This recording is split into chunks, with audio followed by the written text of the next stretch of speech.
안녕하세요. 톡톡 증산도 시즌3 진행을 맡은 이미향입니다.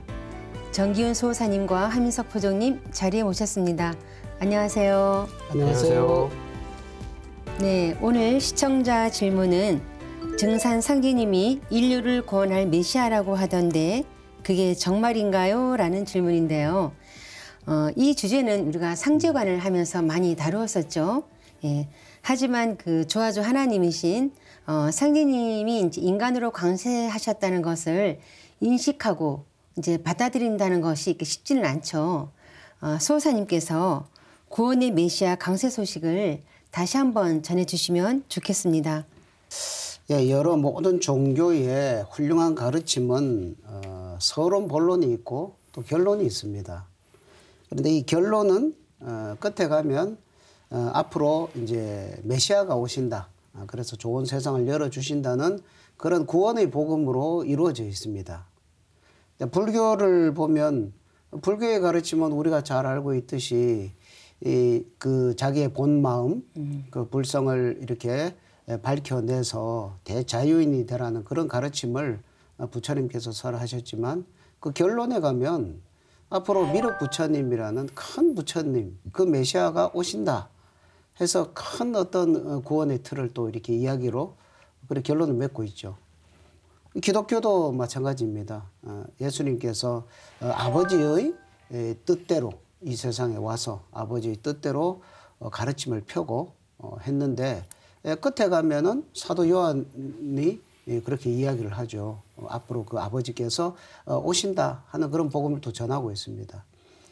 뭐 유교도 마찬가지입니다. 유교도 이런 도덕론을 정말 잘 정립을 해서 가르침을 이렇게 주지만은 그 결론에 가면 이 자연의 법칙, 우주론을 바탕으로 해서 그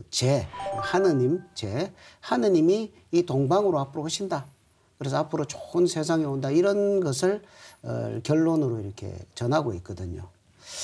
그래서 이런 미래의 희망의 복음을 여러 종교들은 다 이렇게 전하고 있는데 문제는 이 각 종교들이 말하는 그 메시아가 다 다른 분이라면 이 참 문제가 좀 그렇죠. 이제 생기는 거죠.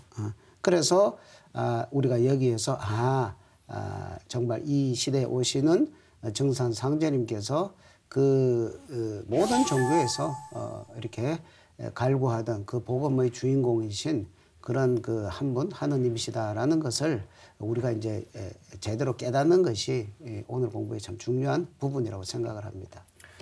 그래서 수호사님 말씀 듣고 떠오른 게 있는데 어떤 원로 여배우가 이제 수상소감을 이렇게 얘기했어요. 나의 하나님과 어머님의 부처님에게 감사드린다고. 그러니까 이제 자기 어머니가 받드는 부처님도 감사하고 내가 모시는 하나님도 감사하다고 자기 의식 속에서는 이렇게 분리돼 있는 다 감사하다는 뜻인데 저는 그 소감이 좀 와닿으면서 저렇게 나눠서 생각하고 있지만 그래서 불교에서는 미륵 부처님이 오실 걸 얘기하고 기독교에서는 뭐 핸델이 메시아라는 명곡도 지었는데 결국 그렇게 찬양을 할 정도로 그분의 그 강세를 기다렸단 말이에요.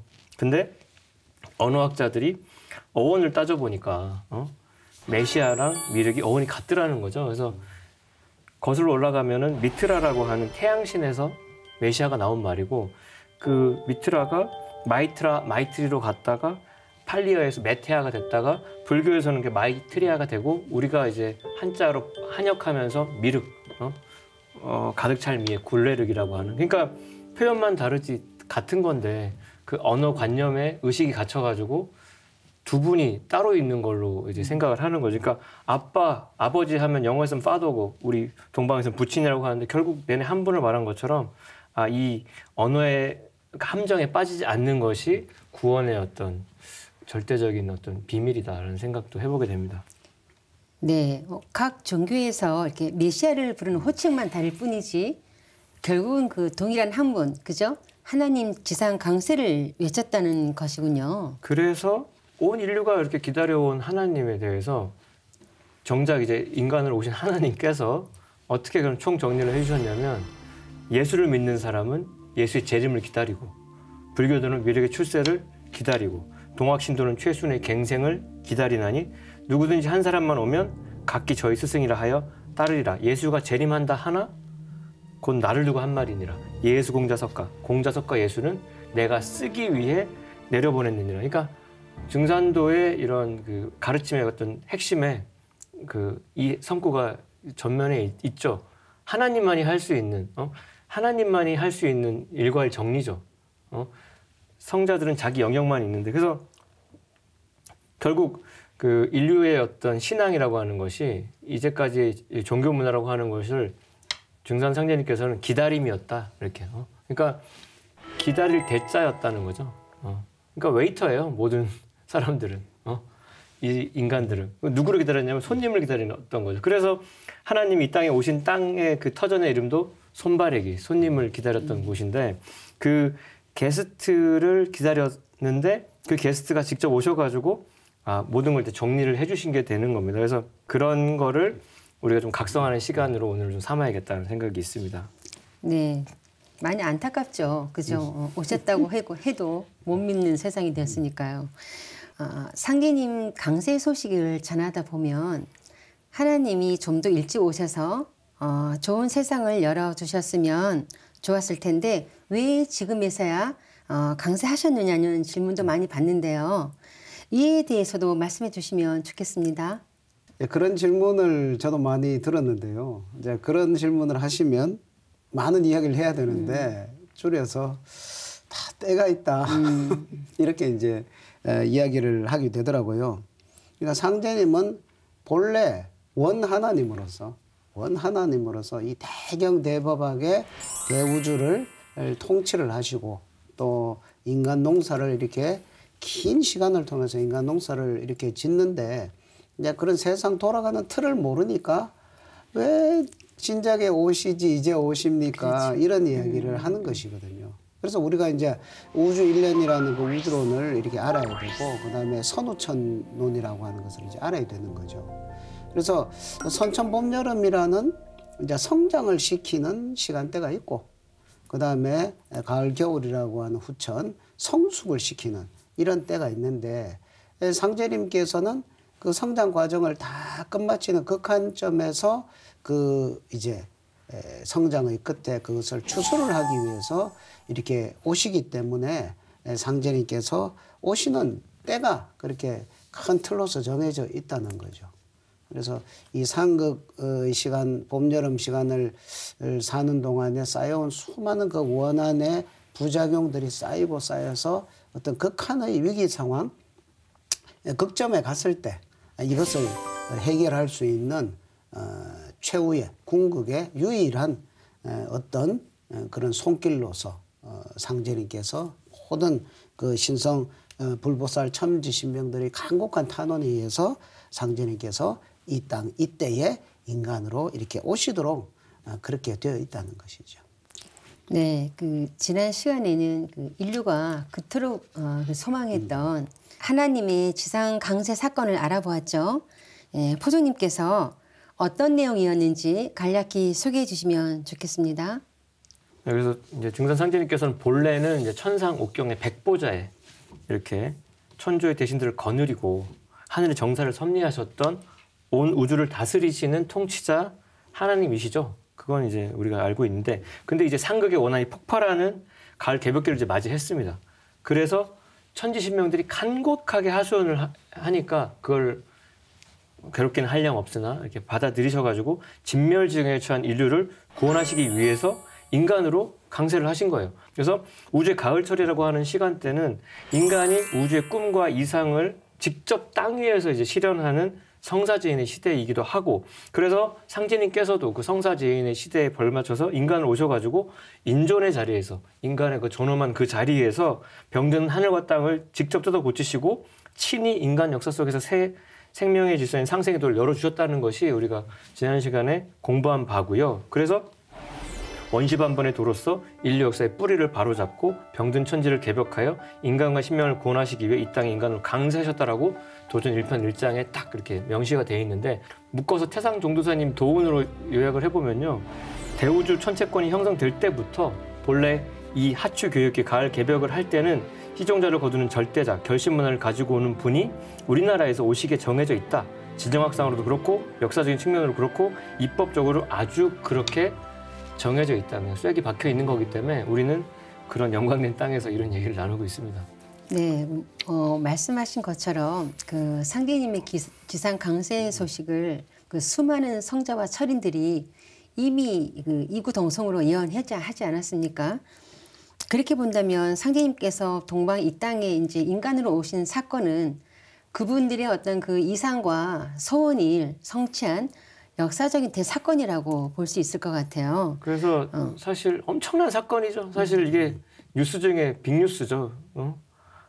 이미 1871년 150여 년 전에 오셨지만 항상 새 소식이죠. 이 소식은 아직 목매한 사람들이 많으니까. 그래서 인류는 삼신상제님으로부터 성신을 딱 받아내려 가지고 삶과 역사의 지침으로 삼았던 신교 문화의 광명 시대, 환국 시대로부터 유불선의 성자들이 상제님 천명을 딱 받아가지고 도를 통하고 열어놓은 신교의 제2부흥 시대를 거쳐서 만도가 이제 귀일하는 대통일 문명권으로 들어서는 성숙의 우주 가을철을 맞이해서 말씀하신 대로 이제 때가 돼서 정말로 꽉 차서 그렇게 기다려서 그 우리가 앞서서 살펴봤던 선천 종교의 그 성자들이 저는 궁극의 가르침이 이때 자신들의 가르침과 이상을 실현시켜줄 뉴페이스가 새로운 한 분이 동방 땅에 오신다는 거였고 그게 바로 예수가 말한 아버지 하나님이었고 십자가에 못 박혀서 그렇게 절규했던 석가모니께서 말씀하신 하늘 도솔천에 상주하시는 조화주 부처님 미륵존불이었고 유교에서 노래했던 대우주의 하나님이자 신들과 인간의 큰 주인이셨던 상제님이었고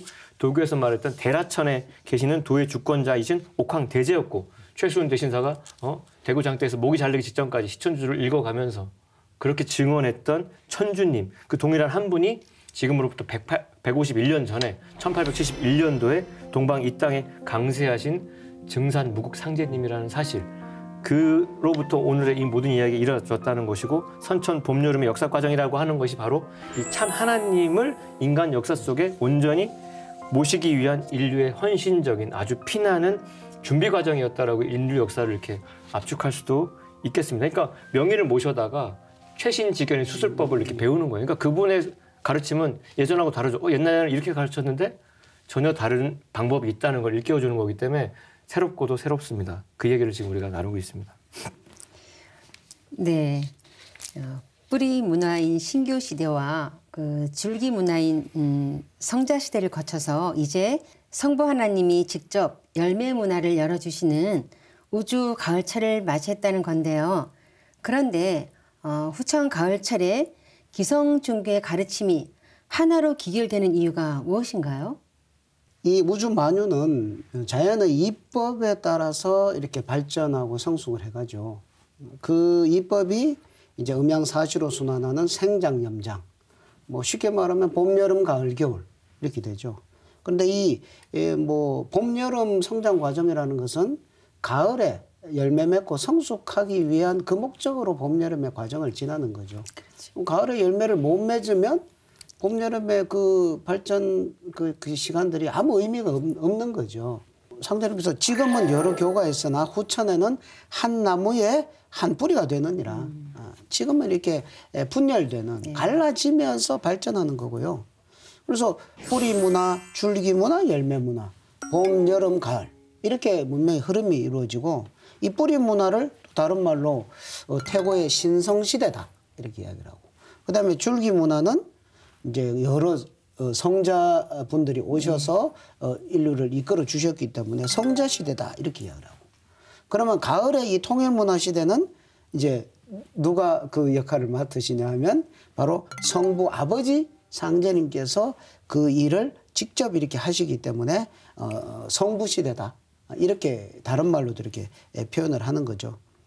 그래서 이 선천 성자들을 내려보내신 그 상제님께서 이제 친히 인간 세상에 오셔가지고 이 천지 조화의 그런 성령의 문을 활짝 열어주셔가지고 이제 모든 인간이 성숙해서 이 천지의 대역자로서 직접 그 천지 성령을 받아내리는 그런 대부흥 시대가 상제님의 도법으로 시작되는 것이다. 이렇게 정리를 할 수 있겠습니다. 정말 봄에 이렇게 새싹이 탄생하고 여름에 성장해서 가을에 열매 맺는 것처럼 인류 문화도 봄의 뿌리 문화에서 여름의 줄기 문화로 이제 그리고 가을에 이제 이들을 통일 성숙시키는 열매 문화가 이제 열린다는 그런 말씀이시군요. 그런데 상제님께서는 선천 문화를 어떻게 성숙시킨다는 말씀이신가요? 이게 중요한 질문인데 상제님께서는 이 땅에 딱 오셔가지고 선천 종교를 한 줄로 요약을 하셨어요. 불지 형체요, 선지 좋아요, 유지 범절이다. 네.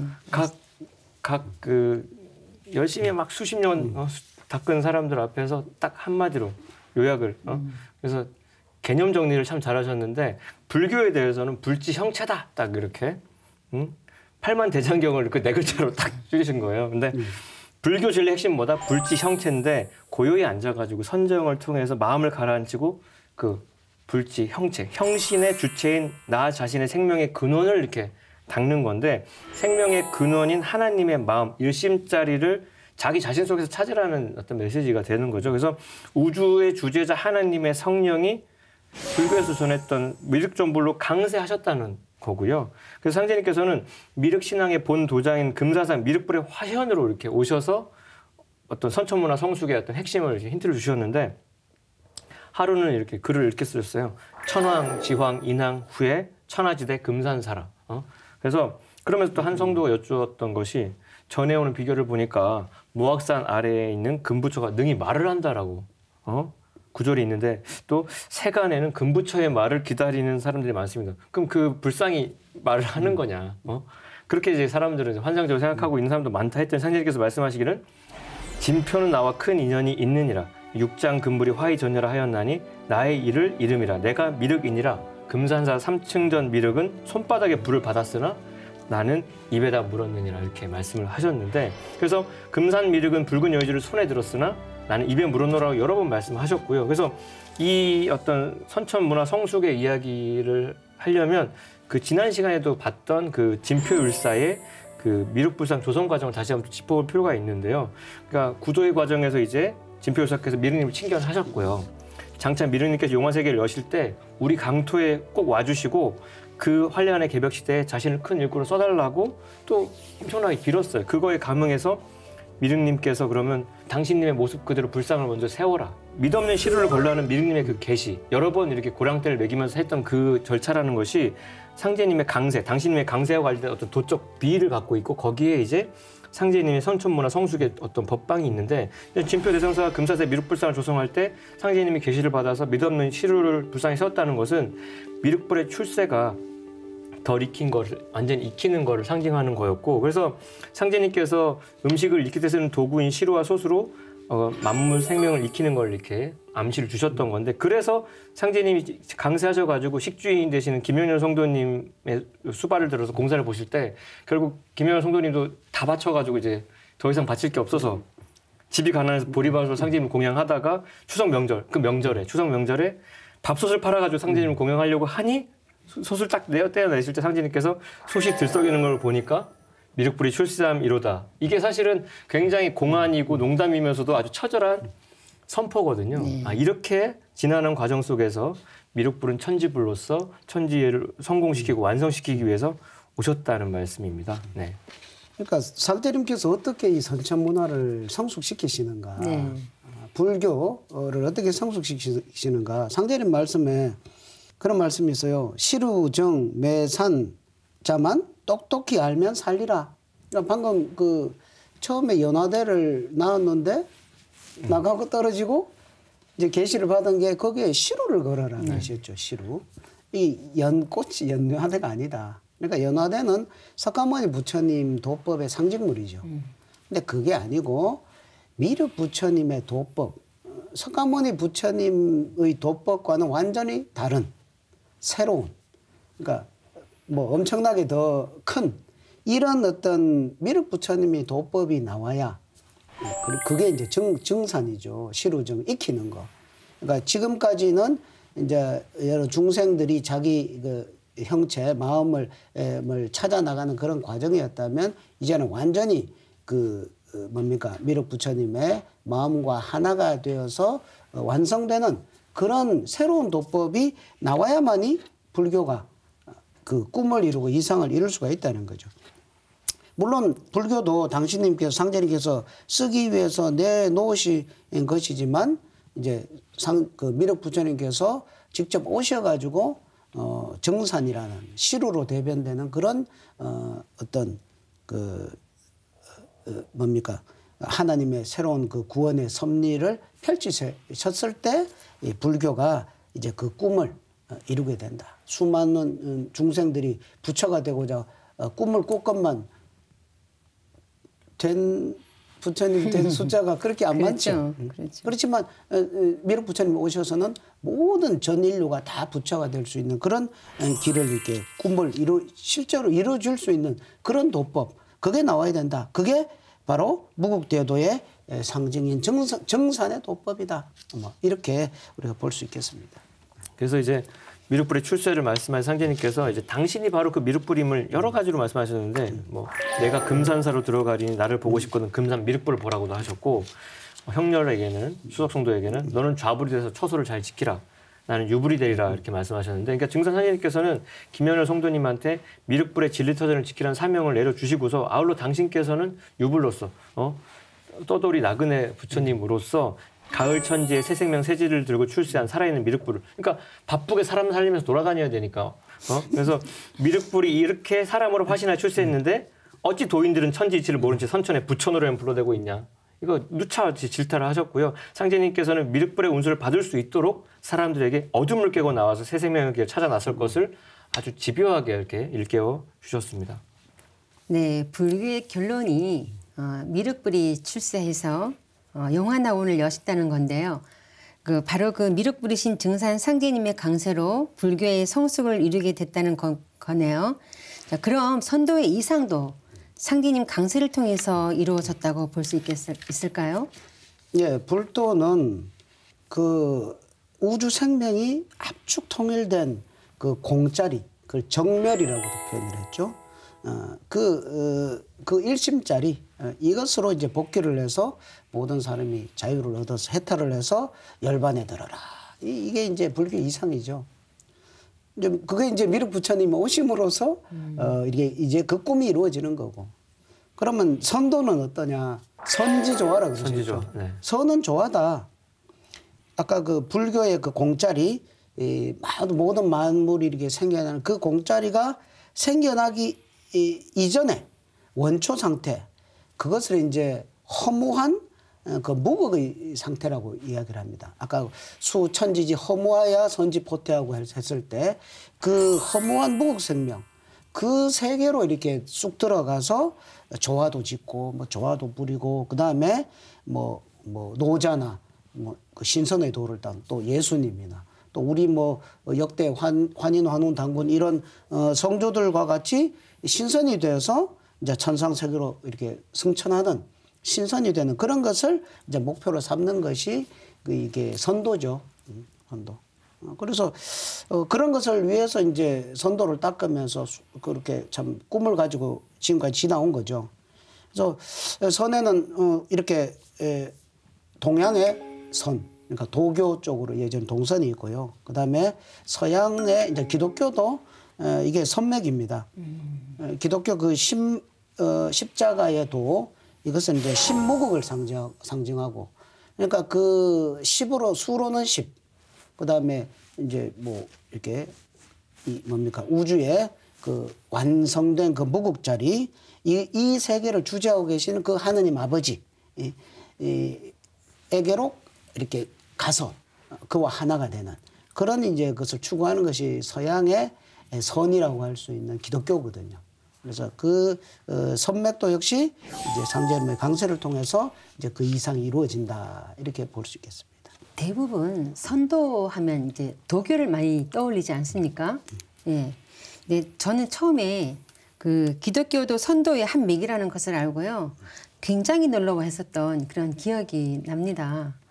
예, 뭐 서양의 기독교가 선맥이다 이런 것은 잘 모르죠. 저도 처음에 잘 몰랐는데 네, 정말 놀랐어요. 그거 알고서. 공부하다 보니까 이렇게 그 구약에도 보면은 이렇게 승천을 하는 이야기들이 많이 나오고 또 예수님이 입으셨던 그 옷도 보면 신선들이 입는 이렇게 바느질해서 이렇게 꼬매는 옷이 아니라 그냥 걸치고 이렇게 천이무봉 통으로 이렇게 그냥 되는 신선들의 옷으로 이렇게 되어 있고 그 신선 문화들이 참 많습니다.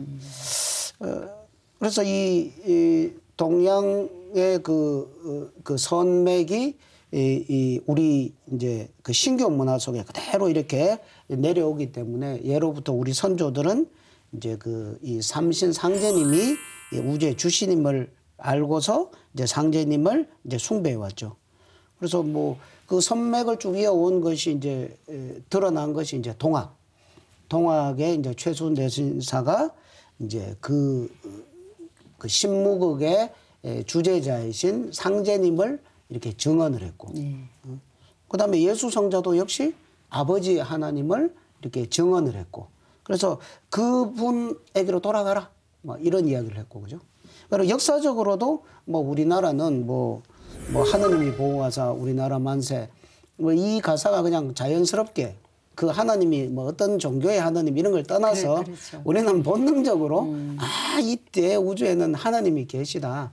그 하나님을 받들고 그 하나님과 하나 되는 그런 삶을 산다는 것이 이렇게 늘상 체질화되어 있는 문화 민족이죠. 그래서 그 신무국의 주제자이신 그 아버지 하나님과 하나 되고자 하는 그 염원과 꿈, 이게 선도의 이상인데 그것이 실현되는 것도, 그러니까 신선된 사람이 뭐 지금까지 얼마나 됩니까? 그렇죠. 뭐 기독교 문화에서 예수님하고 그죠? 몇몇 분 뭐 그 뒤로는 잘 모르겠습니다. 근데 이게 모든 인류가 하나님과 하나가 되는 그런 정말 선도의 이상을 실현하는 것이 상제님의 강세로서 이게 이루어진다는 것이죠. 네, 그래서 도전해 보면 증산 상제님께서 이제 온 천하가 큰 병이 들었나니 내가 3개의 대권을 주재하여 조화로서 천지를 개벽하고 불로장생의 성경을 건설하려 하노라 라고 말씀하셨죠. 예, 이제 불로장생의 성경을 건설하라. 이게 선도잖아요. 네네. 근데 이제 상제님께서 정민년 6월에 차경석, 박공호 두 성도를 만나셔가지고 이런 말씀을 하세요. 차경석, 박공호 이분들은 다 동학을 했던 분이거든요. 네. 만나서 이제 만날 사람 만났으니 통정신이 나오느니라. 동학 주문에 시천주 조화정이라 하였으니 나의 일을 이룹니다. 그리고 나를 믿는 자는 무궁한 행복을 얻어 성경의 낙을 누리리니 이것이 참동학이다. 참동학 이런 말씀도 하시고, 그리고 동학 신도 간에 대선생이 갱생하리라고 전하나 죽은 자가 다시 살아나지는 못할 것이요 이는 대선생이 다시 나리라는 말이니 내가 곧 대선생이로다. 최순 선생의 제자들은 동학 신도들은 최순 선생 요구로에 돌아가셨는데 그분이 다시 이렇게 살아나실 것이다. 그 희망이죠. 그렇게 살아날 수가 없잖아요. 근데 상제님께서 내가 그 최순이 하고자 했던 그 꿈을 이루는 대선생이다. 여기서 대는 이제 이열대자. 아까 말씀하신 바톤 터치에서 마지막에 이제 그걸 완성하는. 그리고 이제 동학의 꿈을 이루는 이제 참동학 이라는 말씀을 하죠. 동학의 꿈을 이루는 것이 참동학이다. 내가 바로 그 일을 한다. 그러니까 동학의 본질은 이제 유불선을 통합한 후천의 선도거든요. 후천의 선도. 후천 선경 할 때 그 선입니다. 그래서 동학의 시천주 신앙은 가을 예백을 집행하기 위해서 오실 그 천주님을 신앙하는 게 그게 본질이거든요. 시천주 조화정. 그래서 상제님께서 이 선맥을 이렇게 이어서 그 꿈을 이상을 이루어 주시는 그 역할을 하신다는 것을 아주 선명하게 이렇게 말씀으로도 전해주고 계십니다. 네, 증산 상제님께서 열어주신 참동학이 바로 후천 상생의 새 세상을 건설하는 증산도죠. 그리고 앞서 기독교가 선도의 한 맥으로 서선이라고 하셨는데요. 기독교의 본질이 무엇인지 알 수 있는 중요한 단서가 아닐까 합니다. 네, 맞습니다. 그래서 기독교 바이블을 유심히 보면 이제 사도 요한의 계시록으로 모든 게 이제 압축이 되는데, 사도 요한이 뜨겁게 기도해서 받은 계시의 내용을 천천히 보면 이렇습니다. 구원하심이 보좌에 앉으신 우리 하나님과 어린 양에게 있도다라고 요한계시록 7장 10절에 있고요. 나는 알파요 오메가라, 이제도 있고 전에도 있었고 장차 올 자요 전능한 자라 하시니라. 그러니까 천지의 원 주인이신 하나님께서 이제 후천 가을 우주의 인존 시대를 드디어 맞이하여 사람의 몸을 딱 지어 입으시고 천지의 뜻과 이상을 이렇게 이루시는 가을 천지의 인존 하나님으로 화신하셨다는 어떤 메시지와 연결이 되죠. 그래서 상제님께서는 이 땅에 오셔가지고요. 장차 오실 자로 이 땅에 오셔가지고 당신이 이 세상에 오신 뜻을 여러 가지 형태로 뭐 불교에 맞춰서 미륵불의 어떤 버전으로도 자기를 표현하셨고 그 동학적으로도 그리고 그 도교적으로도 말씀하셨는데 뜻밖의 쓰신 것 중에 보면 성부, 성자, 성신 딱 이렇게 세로로 쓰시고 옆에 성자 옆에다가 원영이정, 봉천지, 도솔약국, 제전주동곡, 생사판단이라고 공사 보시면서 글을 딱 쓰신 게 있는데 천지의 정신은 원영이정이 도를 바탕으로 천지의 봄이 원이고 여름이 형이고 가을이 이고 겨울이 정인데 그 천지의 봄, 여름, 가을, 겨울 원영이정을 순환하는 창조, 변화, 섭리를 바탕으로 해서 천지를 받드는 봉천지, 천지를 받드는 도솔약국이다. 전주동곡에서 천하 사람의 생사판단을 한다. 내가 이 자리에서 모든 걸 결정짓는다는 거죠. 그러니까 이 인간 오신 상제님께서 이 원영이정의 순환 법칙을 바탕으로 하여 인류 구원의 도와 수를 겸비한 도술약국을 전주 동곡에 어떤 열어서 인류 생사 판단하신다는 건데 이게 엄청난 어떤 그 기독교의 맥락을 포용하는 성부, 성자, 성신의 그 삼위일체가 삼신문화와 접합되는 어떤 말씀으로 좀 읽어집니다. 상제님께서는 그 당신님이 1871년 신미생으로 오신 이유가 예수님의 이상을 실현시켜 주시기 위함이라고 이렇게 말씀하셨죠. 네, 맞습니다. 그래서 그 앞서 그 박공우 성도랑 뭐 차경 성도를 만났을 때 시천주 조화정이 나이를 이름이다 이렇게 말했던 것처럼 그 예수님이 그렇게 절규했던 것도 결국 나의 일을 위함이라는 걸 같은 맥락에서 얘기하신 건데 예수님께서 이렇게 말씀하셨습니다. 그날과 그때는 아무도 모르나니 하늘의 천사들도 아들도 나도 모르고 오직 아버지만 아시느니라고 해서 불언간 닥쳐올 가을 천지 대개벽, 천지 대변역의 그 타이밍은 그 시간은 오직 아버지만 아신다라고 하셨거든요. 그러니까 예수님은 하느님 아버지의 대행자로서 정말 충실하게 자신을 겸손하게 인자다. 나는 사람의 아들이다. 하나님의 아들이고 하느님이라는 얘기는 입에서 뻥끗 한 적도 없어요. 너무나도 겸손하게 자신의 신원을 밝히고 지상에 왔을 뿐이고요. 예수님은 결코 하나님이 아닌데 지금은 예수님 하나님이 돼 있고 예수 재림을 이제 기독교는 노래하고 있죠. 상제님은 그랬던 예수.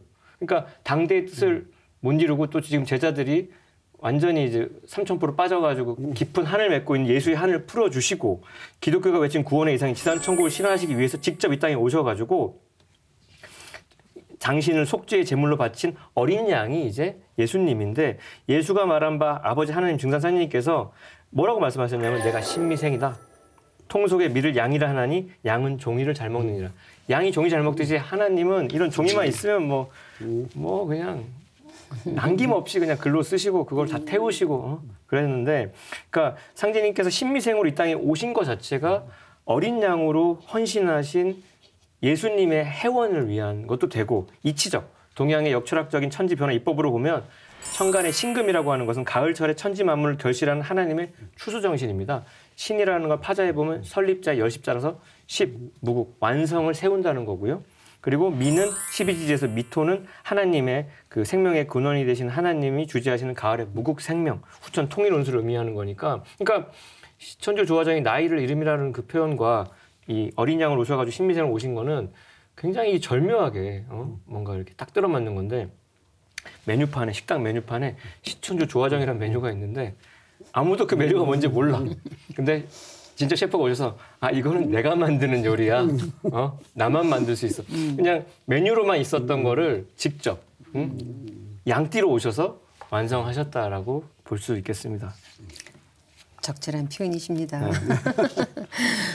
네, 불교와 선도 그리고 기독교를 성숙 통일시키시고 그 이상을 실현해 주시기 위해 상제님께서 강세하셨다는 것을 알아보았는데요.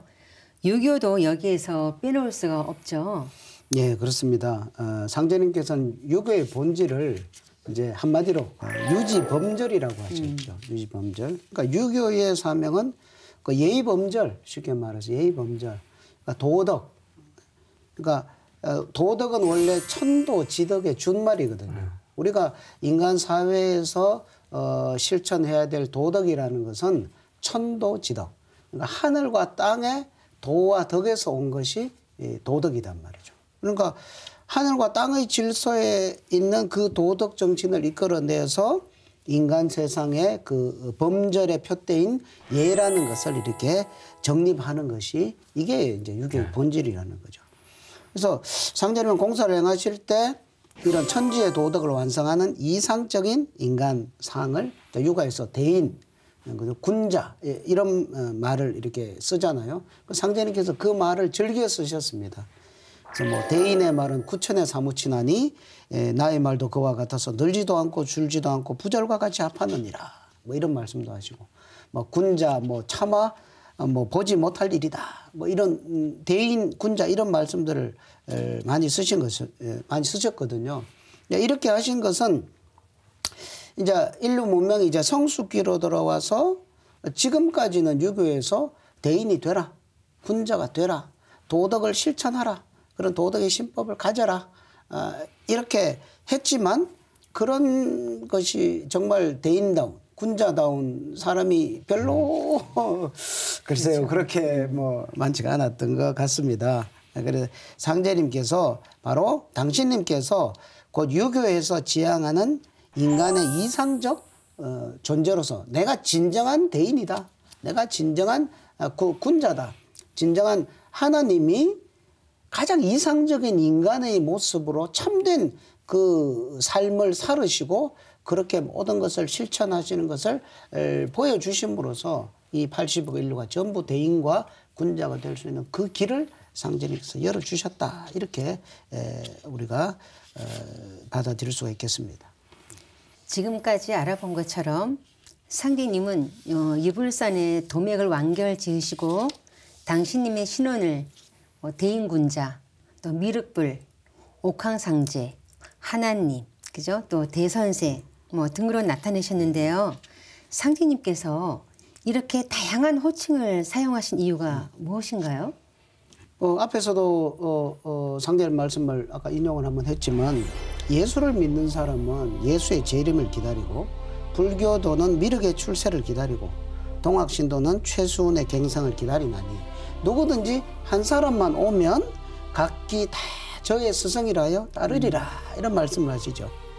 그러니까 상제님께서 내가 대인 군자다 이렇게 하시면 이 무너져버린 도덕 윤리를 재확립 이렇게 하시기 위한 거고 미륵 부처님으로 내가 미륵이다.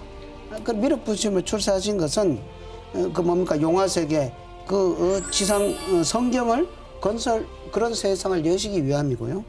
내가 상제다 이런 거 말씀하시는 것은 이런 조화 영생이라고 하는 그런 선도의 이상을 이렇게 실현하기 위함이시죠. 그러니까 인류는 누구나 다 하나님의 자녀입니다. 그렇죠. 그렇죠?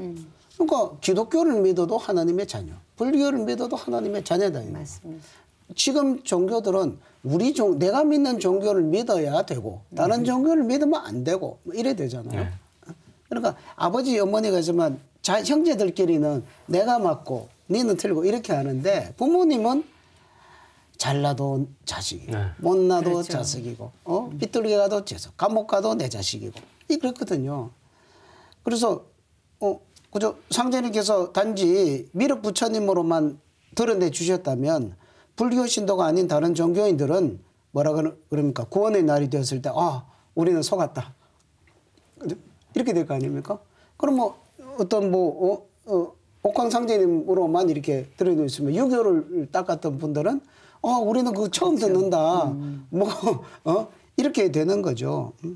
그래서 어떤 종교를 믿든 모든 종교인의 소망과 구원을 동시에 이루어 주시기 위해서 우주의 아버지 절대자께서는 그죠? 유불선 진리의 가지에 따라 여러 이름으로 당신님을 드러내시고 여러 이름으로 구원의 방식을 해서 모든 종교인들을 그 종교도 다 상제님의 명으로 나온 거잖아요. 그렇게 이렇게 해 주시려는 그런 깊은 참 대자대비한 뜻이 그 속에 담겨 있다는 거죠. 그러면 이제 우리가 뭐 오늘은 뭐 상제님이라고 부르고 내일은 천주님이라고 부르고 내일은 미령님이라고 부르고 이렇게 되는데 그러면 이제 그 호칭이 이제 가장 적합한 호칭이 뭔가 이렇게 봤을 때 뭐 앞에서 밝힌 대로 뭐 하느님이든 부처님이든 상제님이든 모두 동일한 한 분 절제자를 가르치는 말인데 우리 동방 한민족의 신경 문화에서 보면은 그게 이제 상제 문화죠. 상제 문화. 삼신 상제님께 천제를 올리고 삼신 상제님의 신법을 받아서 삼신관화되는 이런 걸 했기 때문에 그런 상제 문화. 또 그다음에 상제님 당대의 성도들이 상제님 모실 때 상제님이라고 또 불렀죠. 그렇죠. 그래서 이런 여러 가지 뭐를 봤을 때 이제 이 우주의 통치자 하느님을 부르는 공식 호칭을 우리는 상제님이라고 부르는 것이 가장 합당하다 이렇게 볼 수가 있겠습니다. 그래서 진짜 이 정명이 중요하죠. 그래서 공자님도 자신이 이렇게 어떤 자리를 뭐 차지한다면 정명부터 하겠다고 할 정도로 그 우선순위로 해야 될 일인데 근데 당신은 상제님이라고 해야지 맞다고 하신 이유 중에 상은 지존무상의 최고의 하나님을 상징하고 제자는 이제 하나님 제자기 지금은 임금 제자로 내려가 있지만 그래서 이 우주라고 하는 것이 그냥 스스로 그러한 입법 세계도 있지만 그 입법을 주재하시는 인격적인 존재가 있다는 것을 각성시키는 언어는 상제밖에 없는 거예요. 자동차가 스스로 움직이는 차지만 자율주행차도 있지만 운전석에 있어야 그 차의 목적은 그 탑승한 사람을 이동시키는 거니까 그 도와 제의 관계에 있어서 그래서 왜 상제라 불러야 하냐. 첫째, 상제라는 용어의 통치성이 있기 때문에 지금 하나님 어쩌고 하면요. 기존 다른 종교인들하고 얘기하다 보면 인격신의 개념이 없어요.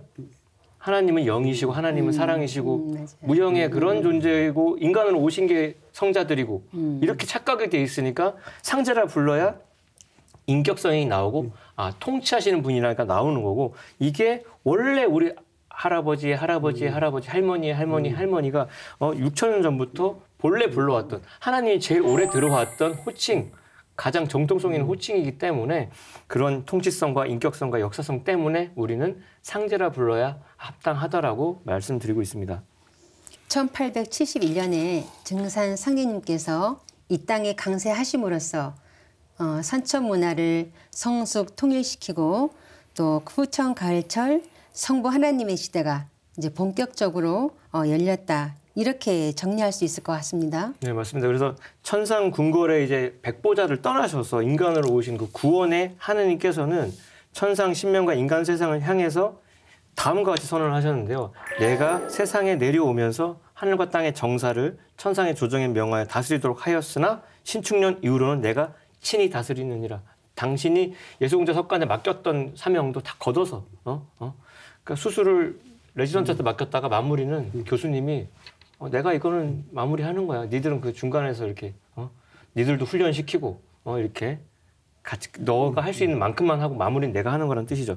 이 말씀은 천지대신문을 여신 신축년 1901년으로부터 당신의 거룩한 숨결과 조화의 손길로 인간과 신도의 역사를 친히 다스려가지고 3개 우주의 통치자로서 우주를 구원하신 대성험을 집행하신다는 겁니다. 그래서 사실 상제라는 용어를 쓰는 것은 이 우주에 엄연히 살아 계시는 인격적인 상제님께서 그 인격으로 진짜 인간으로 오셔서 하시는 거죠. 살아 계시다는 걸 한자로 바꾸면 생존이에요. 그래서 생존의 하나님께서 생존의 법방을 당신만의 남다른 남모르는 법방을 인연 있는 자에게 음덕 있는 자에게 주시는 사건. 그래서 인간과 신명의 구원은 상제님께 천지대신을 여셔가지고 3개의 통치대권을 주재하심으로써 실현이 된다. 인간 오신 상제님께서 이 천지대신문을 여시고 대우주 절대권자로서 천지와 인간 역사를 친히 통치하시는 인존 하나님의 친정시대가 바야흐로 흘러서 지금까지 도도하게 흘러오고 있다는 말씀 마무리로 드리고 싶습니다. 네, 지금까지 증산 상제님께서 선천 문화를 성숙시켜 후천 가을에 열매 문화를 여셨다는 것을 알아보았는데요.